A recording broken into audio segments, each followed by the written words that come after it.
Good evening, everyone. Welcome to the council meeting being held in the council chambers for this Monday, the 10th of October. We'll start with the opening affirmation and acknowledgement of country. We gather to represent the people of Albury who have entrusted us with this task. May our efforts be blessed with insight, wisdom and common sense.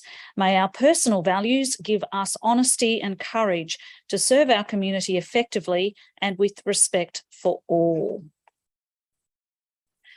We would like to acknowledge the Wiradjuri people as the traditional custodians of the land that we meet upon today and pay our respects to the elders past, present and future, for they hold the memories, culture, tradition and hopes of Aboriginal and Torres Strait Islander people that contribute to our community.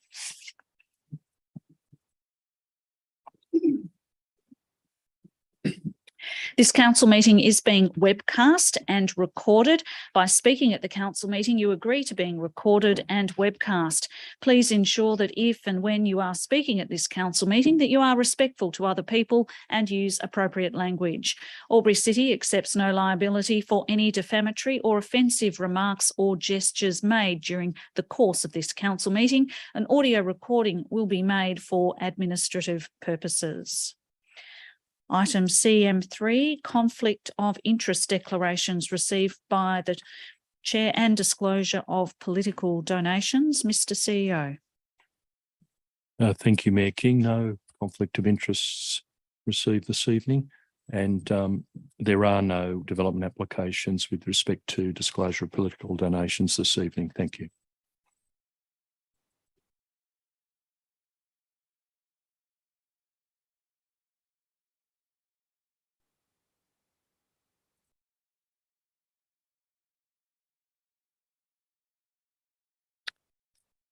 Item Cm4, apologies. There are none. Cm 4.2, attendance by councillors at a meeting by audio-visual link. Councillor Bowen.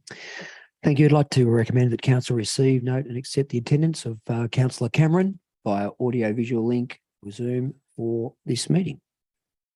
Councillor Glacken. Thank you. Happy to second that recommendation as a motion.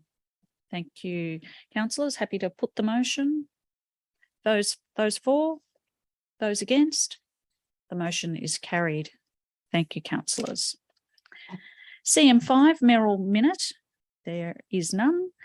Cm6 Action Plans. Councillor Thurley. Thank you, Mayor King. I move the following action plans be received and noted.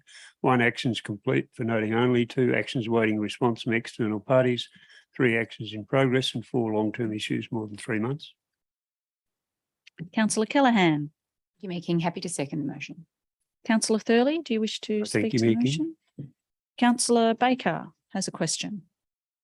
Thank you, Mayor King. To the most appropriate member of staff, relating to actions in progress, CM 13.3, I was curious about whether the pop-up community information sessions on the 21st of September, Lavington Square, and 26th of September, Thaguna Plaza, were publicised. I just know of all the other ones and I wasn't aware of them, so curious to know.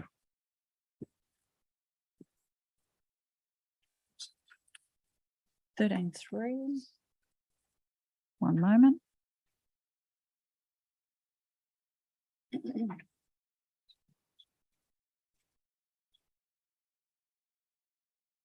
And happy to take that on notice if there's not. Might not be the right action item number, is that right? Can you clarify that, please, Councillor Baker? Sorry, it was. Yeah, I'll go to it. So it's. One's in progress. So item 3, yeah. Yeah, sorry. 6.3, would that be? Oh, very sorry. CM 13.3 was the thing, but it's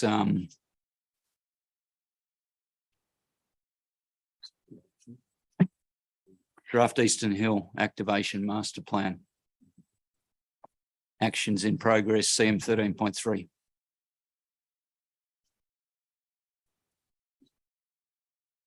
and the plaza.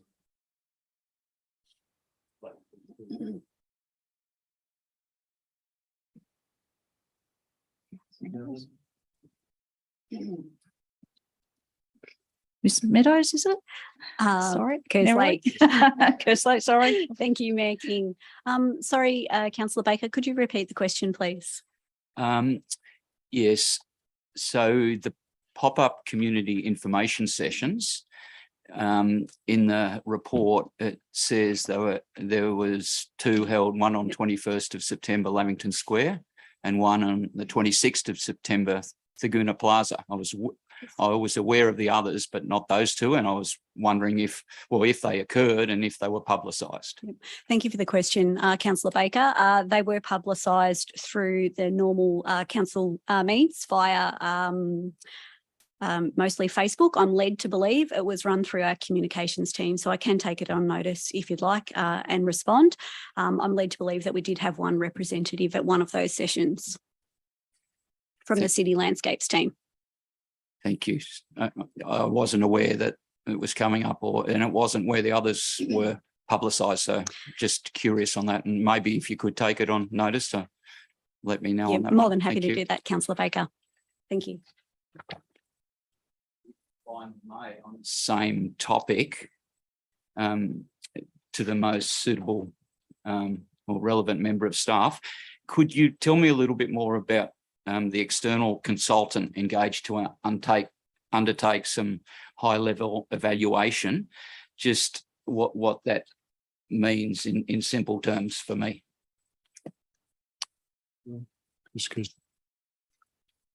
Thank you, Mayor King. Councillor Baker. So the service leader, City Landscapes, has engaged an external consultant to review all of the public submissions, which totaled in approximately 590.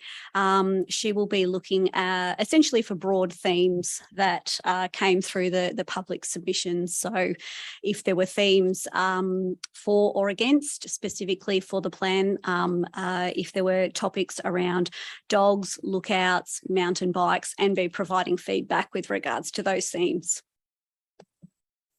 Thank you. Thank you very much. Any other comments or speakers for or against the motion, councillors? Councillor Thurley, did you wish to? Happy to put the motion. Those for? Those against? The motion is carried. Thank you, councillors. Item CM4, confirmation of minutes of the previous meeting. Councillor Glacken. Thank you. Happy to move the recommendation as a motion through you that the minutes of the council meeting held on Monday, 26 September 2022 at 6:24 p.m. be confirmed. Thank you. Councillor Thurley.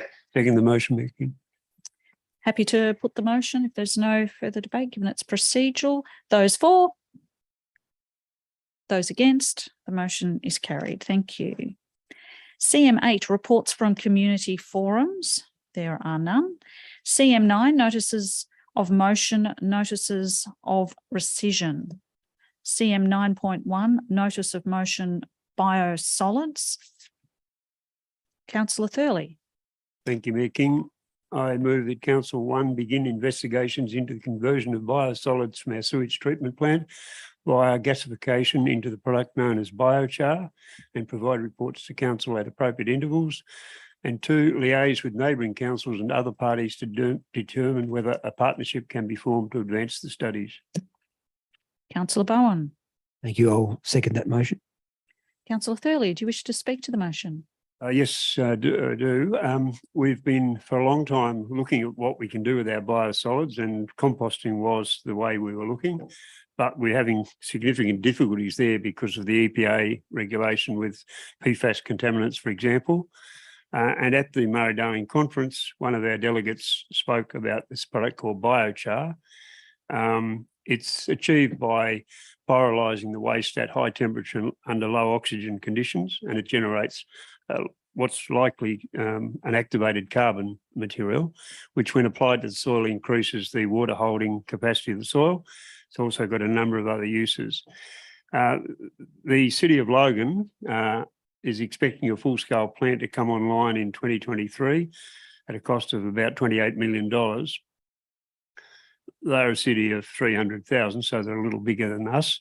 And that's why I put in the second part of that motion that we liaise with other councils to see if we can form some sort of conglomerate and get together and make use of this material rather than it be going to landfill.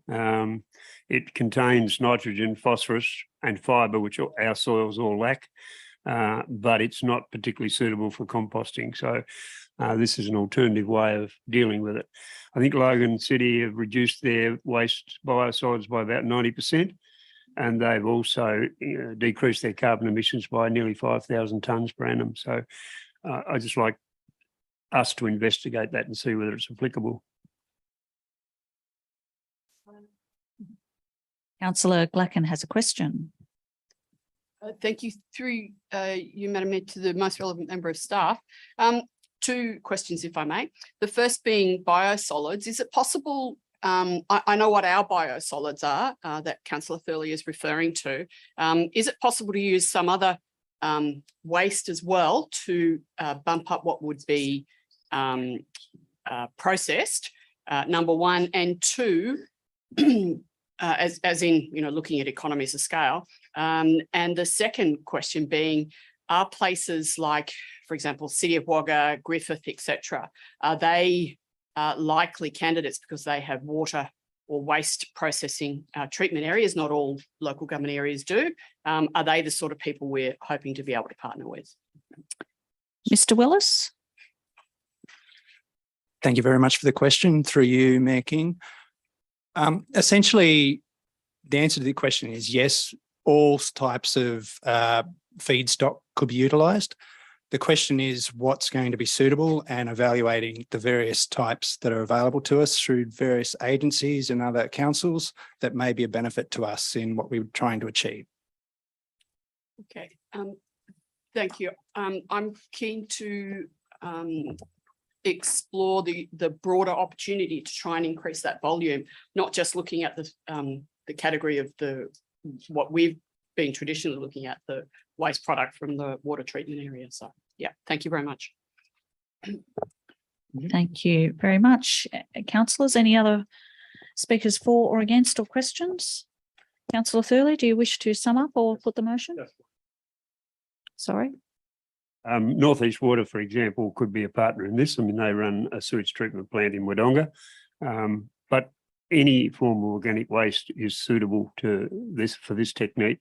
We already have good techniques for food waste, but sewage treatment waste is a bit more problematic because of the possible contaminants that you've got, and that's why biochar seems to me a reasonably good option to have a look at. Thank you. Thank you, Councillor Thurley. We'll put the motion. Those for? Those against? The motion is carried. Thank you. CM10, presentations and deputations. There are none. CM11, reports or minutes of committees and working parties. There are none. CM12, documents for sealing. CM12.1, document for sealing. Councillor Glacken. Thank you. Through you, Madam Mayor, to move the recommendation as a motion that Albury City lease the Westside Community Centre Incorporated 3 years commencing 1 July 2022, file number 10/02564. Thank you. Councillor Betteridge. Be the second, Madam Mayor. Councillor Glacken, do you wish to speak to the motion? Thank you. No. Councillors, any other questions or anyone want to speak to it? In that case, we'll put the motion. Oh, quick one. Oh, So sorry. yeah, no, you're right. Councillor Callaghan. Just a quick question in regards to lease lengths. Is 3 years what we'd normally? I believe I'm often seeing 5 years as a normal lease length. So what they requested? Mr. CEO? Yeah, thanks for the question, through you, Mayor King. So it is a Crown, it is Crown land that council is trustee for. So that's the basis of the lease length, but they're renewed on a regular basis. So Thank you, Mr. CEO.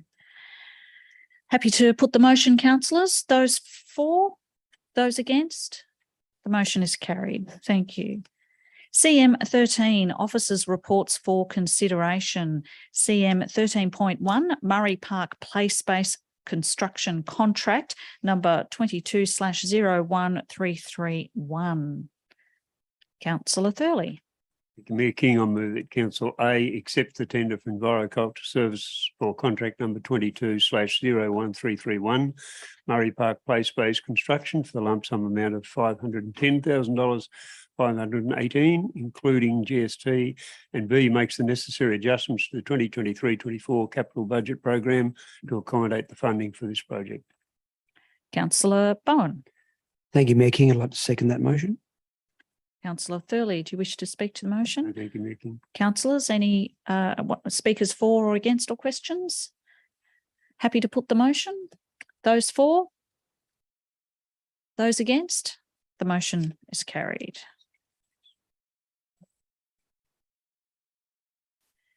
Item CM 13.2, Public CCTV System Biennial Report 2020 to 2022. Councillor Edwards. Thank you, Mayor King. I'd like to move an alternative motion. We'll just wait for that to come up on the screen.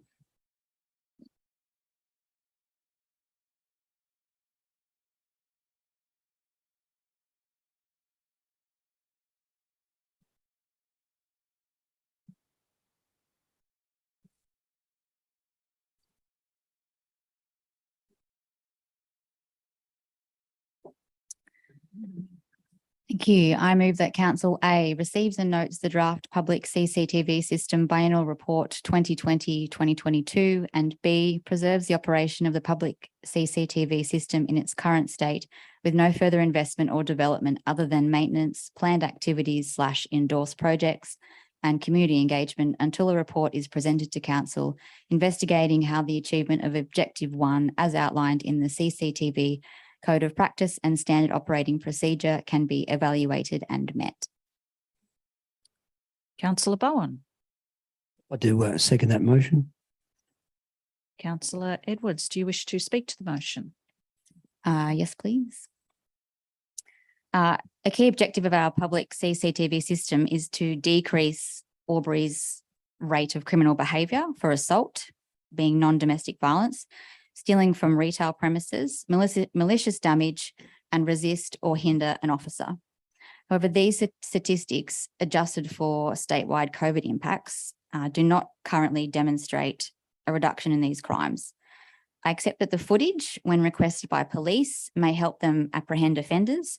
However, I question whether this is part of Council's role. I accept that CCTV makes people feel safer. However, according to our survey results, over 40% of people still felt unsafe in some places in the Albury and Lavington CBDs. I do wonder how safe people would feel if they knew that CCTV could not currently be shown to reduce crime. It certainly doesn't make me feel safe. The public survey showed that only 20% of respondents thought that antisocial behaviour in the Albury CBD had reduced, with over half of people thinking that crime had either increased or stayed the same. Similarly, the introduction of CCTV in the Lavington CBD, only 2% of people thought that crime and antisocial behaviour had decreased, while 57% thought it had either increased or stayed the same. I believe that crime prevention is part of Council's role in providing a safe community, and it's one of our 2050 objectives that Albury is a safe and inclusive and accessible region for our entire community. Is safe, not simply feels safe or is perceived as being safe, but actually is safe. I'm sure that businesses would rather that theft didn't happen in the first place, or that victims of violent crimes would rather not be victims at all. This apparent lack of impact on crimes isn't unusual. It's a common trend across the world. A systematic global review of CCTV by Welsh and Farrington in 2019 found that CCTV may reduce vehicle, property, or drug crime in car parks and residential settings, and as we know, assist police investigations of crimes which have already occurred. However, to achieve these aims, they found that the CCTV should be actively monitored and used alongside multiple crime prevention interventions. Council doesn't currently monitor the CCTV, and in accordance with the New South Wales Government Policy Statement and Guidelines for the establishment and implementation of CCTV in public spaces, the New South Wales Police don't monitor the CCTV either. Most importantly, the same study concluded that CCTV should not be used in city or town centres unless its installation is part of a range of solutions that, unless it is a part of a range of solutions, it will not have an impact on crime. And a follow-up UK study found that notable reductions in crime only occurred in car parks and on public transport. Other similar studies have found that CCTV reduces crime in very few examples. The largest Australian study looked at Surfers Paradise and Broadbeach in Queensland, found that CCTV did not reduce any category of offending and that the effectiveness of CCTV as a crime prevention tool was questionable. Interestingly, a survey of offenders which sought to ascertain whether CCTV did or did not deter them from offending, found that the existence of cameras made little difference to their offending behaviour. And the Australian Institute of Criminology also notes that a great deal of public offences, including street fights and minor property crimes, are committed spontaneously or after negligible planning, with offenders failing to take the time to ascertain the presence or absence of CCTV. A report on Lismore City Council's public CCTV indicated that crime was simply dispersed to other areas without CCTV. This might explain why the overall Albury LGA-wide crime rates have remained stable. What can be shown to reduce crime are improved street lighting, giving young people the best start in life by fostering healthy behaviour and education and targeting the underlying causes of crime in our community. Acknowledging the limited benefits of the existing system and the questions that remain about who should fund policing work, the CCTV system should receive no further investment or expansion beyond its existing system until evidence of its efficacy in preventing or reducing crime can be produced. And if it cannot, we need to start exploring some other crime prevention initiatives to make Albury safe. Thanks. Thank you, Councillor Edwards. Speaking against, Councillor Glacken. Thank you. And just to alert you to the fact that. Oh, yeah. Thank you. And I'm happy to go second. Sorry, Councillor Cameron was, I believe, up first. Councillor Cameron, do you wish to speak for or against the motion?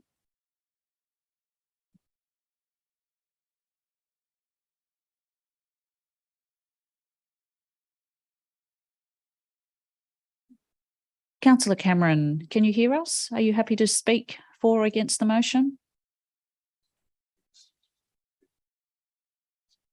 We believe you might be on mute. Yeah, I'm sorry. I'm having some technical difficulties. Can you hear me? Still on mute at the moment. Perhaps we'll hear from Councillor Glacken in the meantime and see if we can work that technical issue out. Councillor Cameron.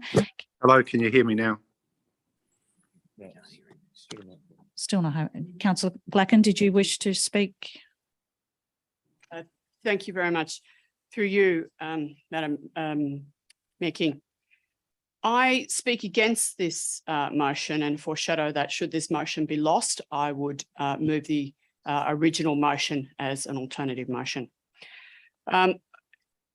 I do not agree that we need to halt or cease further development with our already what I think is a very good CCTV system in Albury.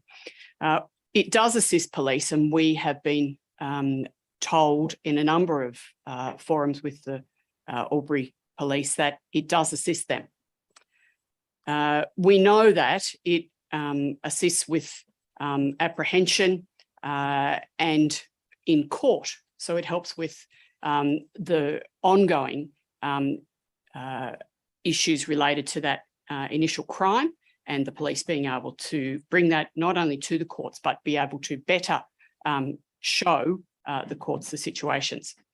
It is an important, I believe Albury City has an important role to play in providing that footage, because my understanding is that one of the requirements of using CCTV in a public space is that the people using the footage are not the people who provide the footage, and there needs to be a separation of powers, or so is my understanding. And so I believe that we as a city council play an important role in ensuring that provision of that footage is available to the police, but also ensuring that we host that information. And there are many requirements pertaining to that information that council undertakes on behalf of our community and are regulated by state and federal law. The police do actually monitor, in contrast to what has been said in some of Councillor Edwards' presentation tonight or debate tonight. The police do actually monitor the CCTV in their police station, but they do not have dedicated officers monitoring that footage or the live feed, but they do have police there or in the station who do, as and when able and as and when required, do view that footage. And they have the ability to view more than one camera at a time, and they do have some ability to manipulate that.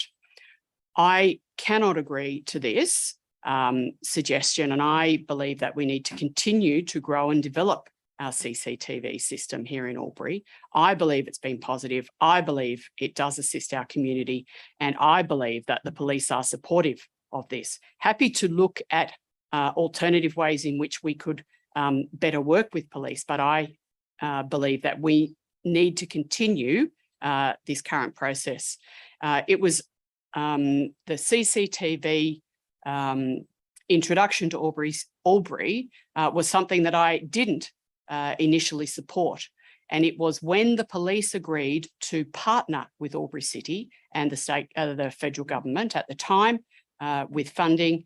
When they partnered with us, then that for me was a game changer, because the police were proactive in what they were doing and their role in working with us as a council and a number of other agencies as well. So I cannot support this recommendation tonight. Thank you. Stand by, Councillor Cameron. We're still trying to work out an audio connection to you. In the meantime, a speaker Thank you. for I think I Councillor may. Baker. Can you hear me? Thank you, Mayor King. I have been watching the CCTV debate for quite a while, and I think it's appropriate that it comes back to council for further discussion. It seems to have evolved and got a life of its own, and there are some debatable statistics about how successful it is, and I would like to see more preventative measures and to understand that the crime is just not being moved from one spot to another. So I don't think this motion means that we will not sink more money into CCTV in the future, but I think it's really good that we try and sort out whether objective 1 can be achieved and how that can happen. And I think more discussion into the future is a great idea. And I'll be supporting the motion as is. Thank you. Thank you, Councillor Baker. I'll just check with IT to see whether we're able to hear from Councillor Cameron. I believe we'll give it a try. Councillor Cameron, speaking either for or against.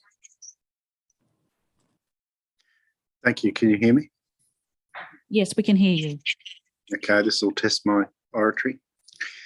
It was myself that first mooted the idea of CCTV in Dean Street over 2 terms ago of council. And yes, there wasn't the support for it that there was then, that there is now. And people, I think, are very quick to forget the level of violence that was occurring on an almost weekly and nightly basis in Dean Street. There was an absolute epidemic of serious assaults and brawling in Dean Street, with mirrored cases of people being seriously injured. It has been one of Albury's success stories, I believe, over the last couple of terms of council. And as Councillor Glacken herself pointed out, she has been won to the position of supporting it by the participation and strong partnership with the police. That has been one of the achievements that we are rightly proud of in the last few terms of council. And it needs to be extended not just from the CBD area, but to most of our city. What we're seeing here tonight, unfortunately, is a bit of a coup d'etat. It's an attempt to knock off something. And I don't want to be political, but I have to note that the representative from the Greens previously on this council was adamantly opposed to the CCTV system and always voted against it. And sadly, it would seem that Councillor Edwards is continuing in that tradition. I don't want to ascribe political motives to this, but it's difficult for me not to make that observation. CCTV, as we've heard often from the police and from others, is a great benefit in this city. If you don't believe me, consult more widely with the shop owners and business owners and the general public. It's something that I strongly support, and something that I fought to achieve, and something that I will continue to fight to achieve. Thank you. Thank you, Councillor Cameron. Any speakers for or against? Councillor Betteridge speaking for the motion. Thank you, Mayor King. I'd like to speak for the motion. I support CCTV cameras. I think it's a great idea. I've lived with them, I've worked with them, I've seen the advantages of them. There is a critical line, page 45 in the second paragraph. New South Wales Police are not able to quantify the number of arrests or convictions that can be directly attributed to CCTV surveillance for the 4 offence types. What I'm asking for, and I think what this motion does, is we're hearing it's supported, we're hearing it's great. Give us some data. Work with us, give us some data, then we can look at it and we can move forward. Until we get that, all we're doing is making emotive statements, throwing accusations of political hierarchy and gamesmanship. It's not. Give us some data. You're, as the organisation who's benefiting from the use of that equipment, all we're asking for is monitor it and give us some data back. That's all. And that's what this motion is doing. Nothing more, nothing less. And that's why I support it. I think it's a very good motion. Thank you. Thank you, Councillor Betteridge. Any other speakers for or against? Speaker for, Councillor Callaghan. Thank you, Mayor King. I am in absolute support of the CCTV system that we have in our town. I think after speaking to many community members, whether it's perception or perceived perception, I think the community does feel safer for it. I agree that data supports moving forward with it. And I'm really torn whether to speak for or against, because when I think about one of the things that comes to the forefront of my mind is Jill Meagher, who was initially a missing person. After 6 days, it was CCTV footage that initially captured her rapist and murderer and sent him away for 35 years in jail. I think it plays an essential role in our community, in the future of our community. I don't think it's a hard ask to ask for some data, and I hope they supply some data that supports moving forward, because I'd like to see it expanded in our community to keep our community safe and to reduce crime. Thank you, Councillor Callaghan. Any other speakers for or against? Councillor Edwards, do you wish to sum up? Yes, please. I'd just like to make a few clarifying points, and that is that this motion doesn't take away any CCTV, and it certainly doesn't seek to undo any of the good work that's come before. And I have acknowledged that there are some benefits of the CCTV, and we've heard from police about some of those cases, which is great, and certainly don't mean to detract from any of those. The second is that it's not about politics, it's about evidence-based decision-making, and I would really love some more evidence before we invest any more public money into expanding the program. But as it is, it's not taking anything away, it's just asking for some more evidence before we invest any further money. Thank you. Thank you, Councillor Edwards. Happy to put the motion, councillors. Those for? Those against? The motion is carried. Thank you.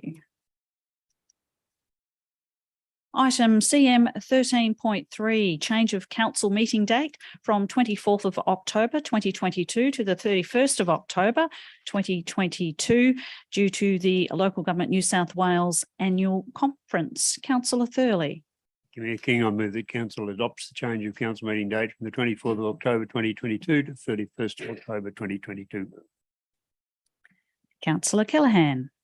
The motion, Mayor King. Thank you. Thank you. Councillor Thurley, do you wish to speak No, to the thank you, Mayor motion? King. It's pretty procedural. Happy to put the motion.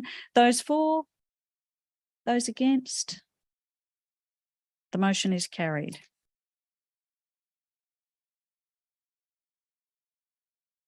Item 13.4, draft inland waterways drowning prevention strategy. Councillor Edwards.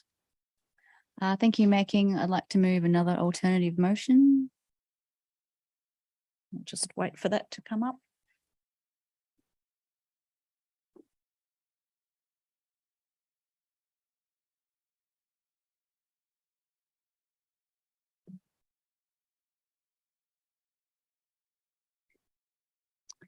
Thank you. I move that Council A endorse the draft inland waterways drowning prevention strategy with the following amendments. 1, change actions 2.2, 3.4 and 4.2 to high priority. 2, add an additional action to implement a pilot of free pool entry for individuals at Lavington and Albury pools on high risk days, including New Year's Eve, New Year's Day, Australia Day, Christmas Eve, Boxing Day, and any other day deemed high risk by council officers, subject to resourcing and operational considerations. B, places the draft inland waterways drowning prevention strategy on public exhibition for a period of 28 days. C, in the event that no submissions are received during the public exhibition period, adopts the inland waterways drowning prevention strategy. And D, allocates $50,000 to enable early activation of the proposed comprehensive inland waterways safety campaign and makes an adjustment at the next quarterly budget review to reflect the investment. Anyone like to second the motion? Councillor Thurley. Second the motion, Mayor King. Question, Councillor Glacken. Yes, can I have clarification, please, on what the changes are, 2.2, 3.4 and 4.2, please? Oh, sorry, through you to the most relevant member of staff. Member of Yeah, staff. sorry. Yeah.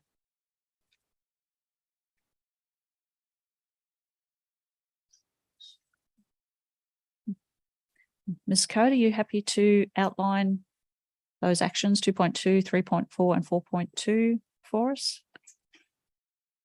Oh, okay. I've just.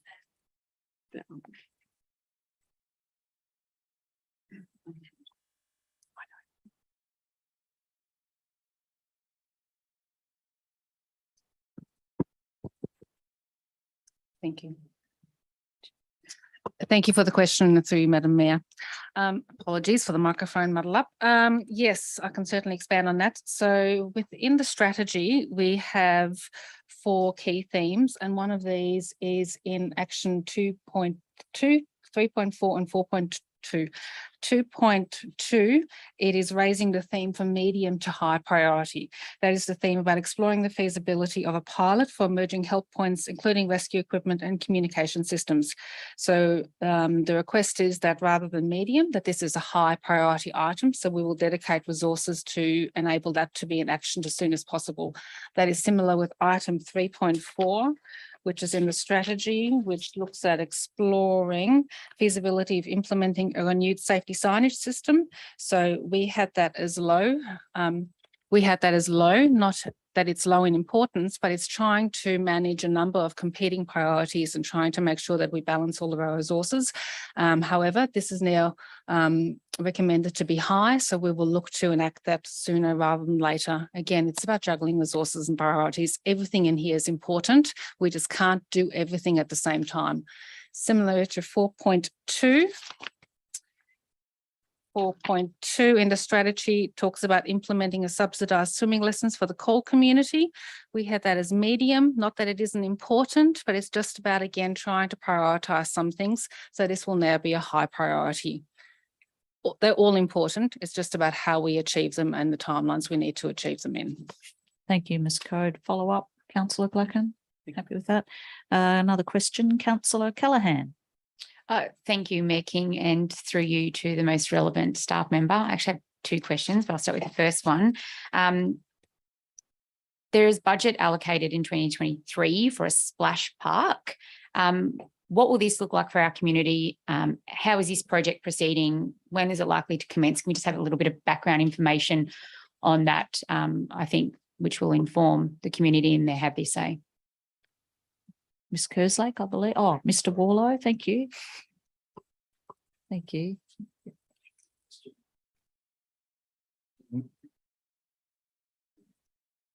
I'm red.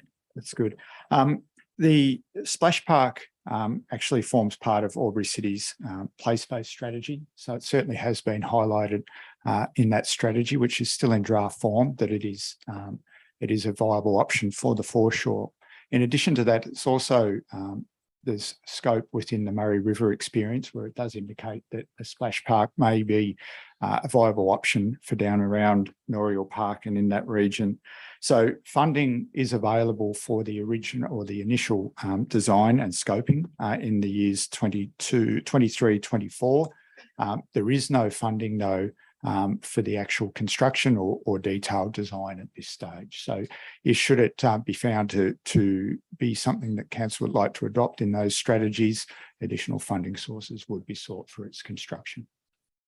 Thank you. Did you want to follow up, Councillor Callaghan? Yes, thank you, Mayor King, and to the relevant, I think it's back to you, Mr. Warhol. But obviously we don't have a crystal ball, but what is the likely accessibility of Noriel? Do you think going to look like in the next couple of months, given that the high rainfall is predicted, capacity of Dartmouth, the hume weir, and the flow-on effect that it's going to have to our community in regards to waterways and our drowning strategy? Mr. Warlow? Thank you for the question, and through you, Mayor King. I would have to say that it is a little bit unknown with regards to the water levels in the Murray River at the moment. Currently, Dartmouth is spilling and is uncontrolled at 101%. Lake Hume is holding steady at 93% capacity. Releases from Lake Hume have decreased over the last couple of days. However, as I'm sure we're all aware, we're going to experience some heavy rainfall again this week. The walking path from Union Bridge to around about halfway along the Noriel foreshore is still open. However, as we understand, the River Deck Cafe is still closed until further notice due to accessibility issues. So the short answer is, at this stage, we're unsure. We continue to work with the MDBA and the SES on positioning council and our assets as best as we can while the river levels stay high.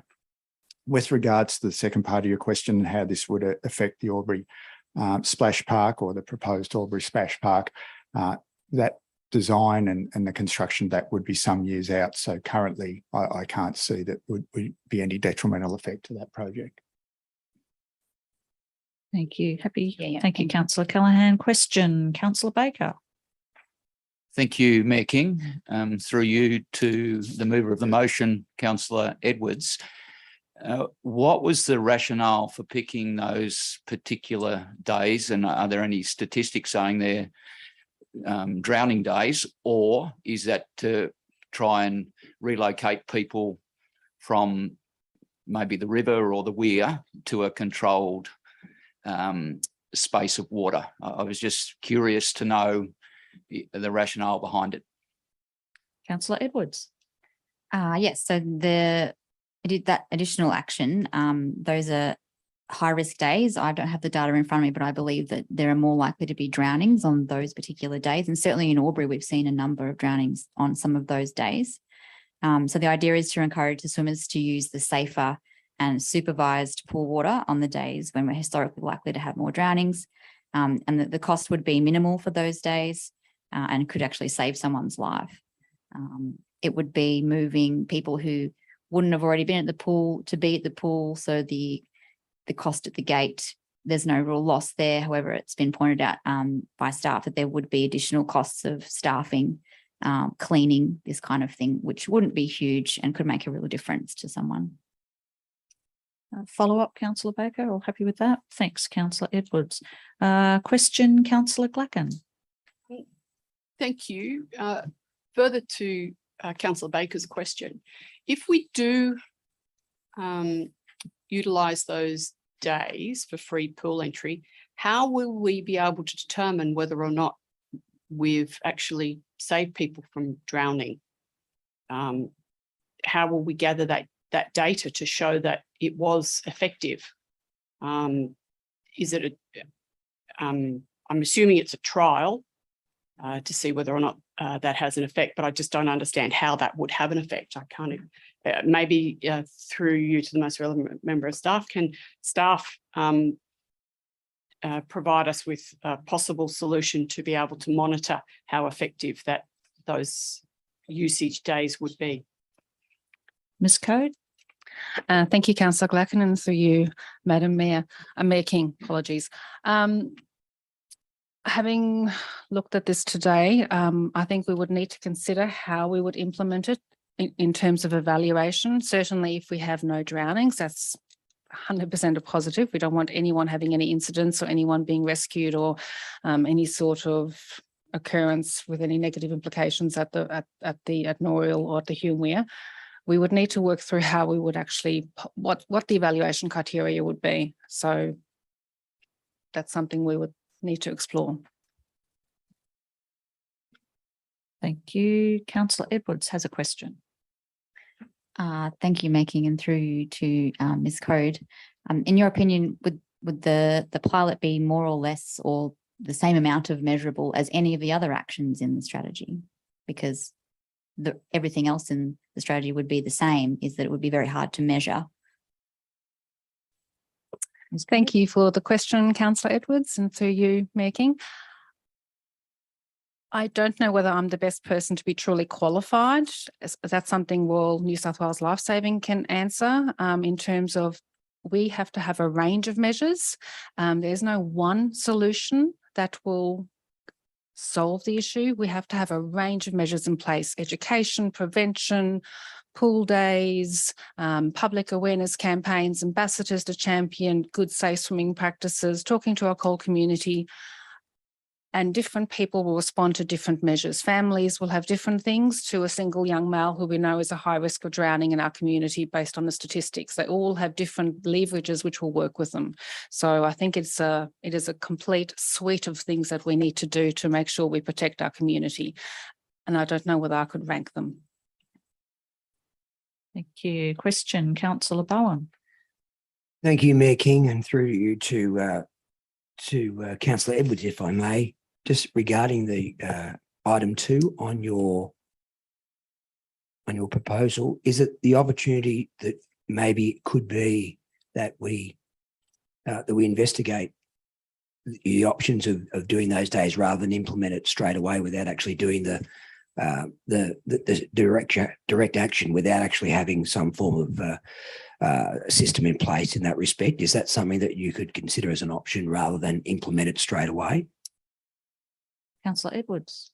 It was actually quite intentional wording, because I felt, and no disrespect to the staff or the consultants who developed the strategy, that a lot of the actions in the strategy were actually quite weak, and I wanted something that was quite strong and tangible. So rather than explore the possibility of a feasibility study to implement a pilot, I wanted something that was going to happen and that we could have on the ground maybe for this summer. Thank you, Councillor Edwards. No follow-up? No, thank you. Any other speakers for or against? Or questions? Oh, you haven't spoken to the motion. There's already been questions, haven't there? Oh, my apologies. Councillor Edwards, that might help answer some questions. Would you like to speak to the motion? I think we've covered a lot of it, but I just wanted to point out that the reason for changing the 3 actions there, which have been outlined by Ms. Code, thank you, the rescue equipment, the signage and the subsidised swimming lessons. I thought that these are really simple, tangible actions that council can take that are within our control and that will make a real difference to someone's life and therefore deserve to be our highest priority. Thanks. Thank you. Speaker 4, Councillor Callaghan. Thank you, Mayor King. I'd like to commend the work that's been done in developing the inland water and drowning strategy. There's still much work to be done. I encourage our community to have a say. With the ever-changing climate crisis we're facing with El Nino, unprecedented rainfall, the flooding in our waterways have never been more treacherous and dangerous. And I think item number 2, and obviously we don't have a crystal ball to know what Noriel is going to be like, but I think we could predict that the waterways will be more dangerous this year than ever before, or that we've seen for some time, and encouraging people to access our local pools, not just in Albury, but across the region, will encourage supervised and safe water use. As the cost of electricity continues to increase, people will seek the water to cool off, and that's just something that inevitably happens in our community. We should be educating and encouraging people to stay safe around the waterways in its current state. This is the essence of the draft. It's sitting all around safety and encompassing safe water usage. I'm glad to see in the draft under Build Safer Aquatic Environments, the implementation of a regular program for checking and removing permanent and transitory hazards at identified locations. And I think that's going to be really important moving forward after the floods have gone through and the increased waterways and the debris that will be there. Under developing safe aquatic users as 2 cities, 1 community, we have the opportunity and the capacity to further actively promote the Year 10 Activation Initiative, which is 40 free visits at all aligned leisure facilities for all young people on either side of the border. We have the capacity to promote the Vic Swim 2023 initiative, which is a week-long swim session at a cost of $35 per child that's participating for 1 week, and that's launching this year on the 30th of November online. So if anyone's interested, register your child online. So collectively, we can spread the word and promote educational initiatives that will reduce drownings and promote water safety in our community. I support actionable and visible outcomes to keep all people safe. And perhaps 2022-23 summer is an optimum time to trial a free or potentially subsidised pool entry as a pilot. It's all about building links and collaborating, encouraging and uptaking young people becoming swim teachers in our local community, and keeping the next generation safe and having a healthy respect for the water. So thank you. Thank you, Councillor Callaghan. Any other speakers for or against, or questions? Councillor Baker. Thank you, Mayor King. And this is a question through to Councillor Edwards again as the mover of the motion. Are you happy to put trial in that number 2 for those 4 days coming up, and then to evaluate the success or otherwise afterwards, and the attendance and all those things, because I think we'd have a fair idea how many people generally turn up on those days. If we can relocate people that are unsafe in the water to the pool, I think it's a great idea, but I really would like to have a good look at it and not make this action be in perpetuity. Councillor Edwards. Thank you, Councillor Baker. I've currently got it there as a pilot, but I'm happy to change it to trial. I'm more than happy to do that. Okay, we can. Well, it's got implement a pilot, but I can change it to trial if that would make people comfortable. Yeah. Duly noted. So that has been changed as it is on the screen. I do believe a trial. Yeah, that has been done. Thank you, Councillor Edwards. Question, Councillor Bowen. Thank you, Mayor King, and also to the mover of the motion, Councillor Edwards. If I could just ask that, what is your regard to high risk days? Well, are they days over 40 degrees? What would you consider? Because it says high risk days, including these days. So that means there could be more than 4 days that we do going forward. And so can I get an example of maybe what might also you consider a high risk day? Councillor Edwards. Yeah, so those days have been chosen because it's a combination of public holidays, people being out and about, a sort of historically, culturally, people in Albury are around the water on those days, and all in combination with a number of tragedies that have happened in the last few years on those days. And I've added there any other days deemed high risk by council officers. We've had recently, I believe, a free pool day because of extreme heat. That was for a different reason, but I suspect that it might also have some crossover benefits with keeping people safe if there was a very hot day. Thank you, Councillor Edwards. Follow up. Thank you, Councillor Edwards. So just to summarise, your motion in section 2 is asking for the high-risk days of New Year's Eve, New Year's Day, Australia Day and Christmas Eve, initially not only those, including those and others at this stage. And then you've got the option then if other high-risk days are considered by council could be options. Is that the way I understand that? Thank you. Thank you. Councillor Edwards, if there are no further questions or debate, do you wish to sum up?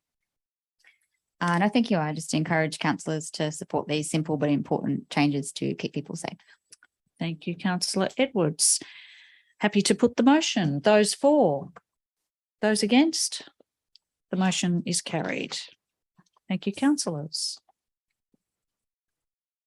Item CM 13.5, Albury City Rating Structure Review Discussion Paper and Stakeholder Engagement Plan. Councillor Thurley. Thank you, Mayor King. I move that Council A receives and notes the report. B, endorses the public exhibition of the Albury City Rating Structure Review Discussion Paper for a period of 28 days. C, adopts the Albury City Rating Structure Review Discussion Paper if no submissions are received suggesting changes. And D, endorses the associated stakeholder engagement plan. Councillor Betteridge. Be the second motion, Mayor King. Councillor Thurley, do you wish to speak to the motion? Just to briefly to note why we're doing this. Clearly, there are developments in the city now which are throwing up anomalies, and one is Kerr Road. The rating structure for Kerr Road is not consistent with other parts of the city, and this is just enabling or trying to get more uniformity across and fairness so that everyone is rated appropriately and fairly. Thank you, Councillor Thurley. Any speakers for or against or questions? Councillor Gluckin. Thank you. Further to Councillor Thurley's speaking for this motion, the changes to ensure that it is fair across the city are being made or undertaken over a number of years. So they're not changes that happen overnight. They're being phased in. And I think that's really important for people to note. For the few people who will be affected, clearly they won't be very happy, but it's important to note that the changes will be phased in, and that is to ensure that it's done in an appropriate way, but ultimately, as Councillor Thurley has pointed out, to make sure that the rating system across the city is fair to everyone in the city. Thank you. Thank you, Councillor Gluckin. No other speakers for or against? Councillor Thurley?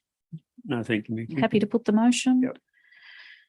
Councillors, those for? Those against? The motion is carried. Item CM 13.6, Organisation Review 2022. Councillor Gluckin.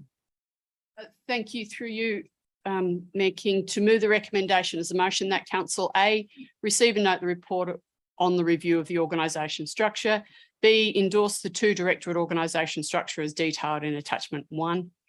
C, determine the positions of Deputy CEO as senior staff in accordance with section 332 1A of the Local Government Act 1993 and subject to any foreshadowed changes to the Act provision as highlighted in the report. And D, authorise the Chief Executive Officer to take all actions necessary to give effect to the organisation structure as adopted. Thank you. Councillor Betteridge. Happy to second the motion, Mayor King. Thank you. Councillor Gluckin, do you wish to speak to the motion? Thank you. Yes, I've been a party to council over a number of years now with a number of different organisational structures. The organisational structure is developed in conjunction by the CEO in conjunction with councillors. There are a number of critical areas where councillors are able to work more closely with the CEO, but in essence, it's the Chief Executive Officer who has to run that organisation and ensure the best most effective and efficient operation of council. And I support the General Manager, the CEO, in his structure that we have before us tonight. Thank you. Thank you, Councillor Glacken. Anyone else wish to speak for or against the motion, or any questions? Councillor Glacken, happy to put the motion. Councillors, those for?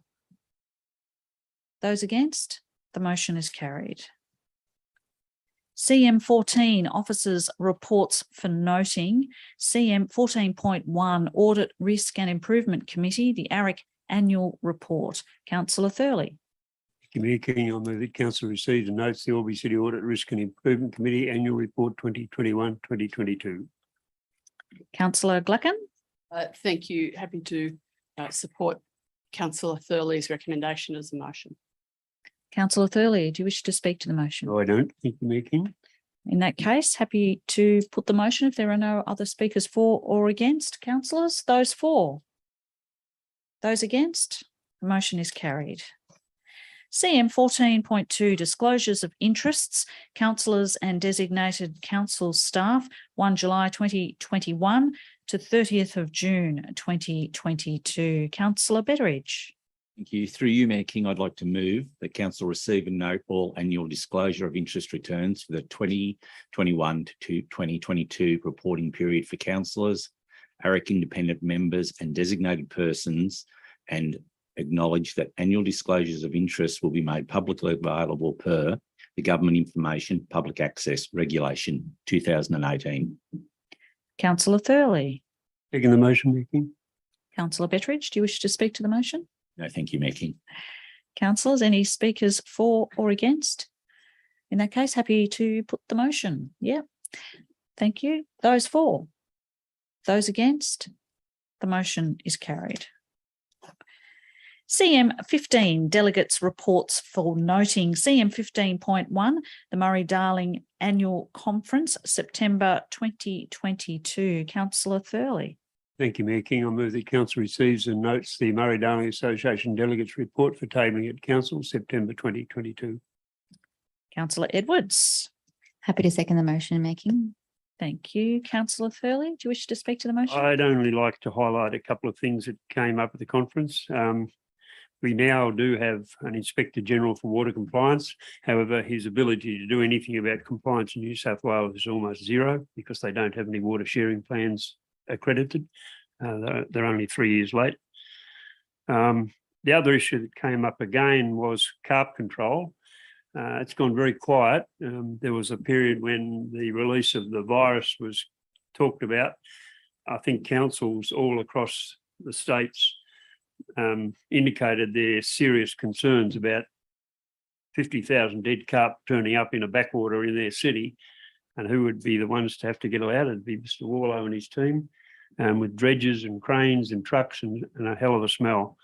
So that's going nowhere at the moment, and I'm not sure how long it'll be before they work out what they're going to do with carp. I guess the other thing, we had Tanya Plibisek, president of the conference, and in follow-up discussions with her, she was impressed with the work of the MDA. And we also had Senator Perrin Davey from the National Party. It was a well-attended conference, and the feedback that I got from delegates, especially about the city, was that it was very positive and they enjoyed their time here. The next conference is in Murray Bridge in 2023, and I've got a copy of the MDA's annual report, which I'll leave in the councillor room. Thank you, Councillor Thurley. Any other speakers for or against the motion? Happy to put the motion, Councillor Thurley. Those for? Those against? The motion is carried. CM 16, Notice of Urgent Business. There is none. CM 17, Confidential Matters. There are none. I will declare the council meeting closed at 7:05 p.m. Thank you.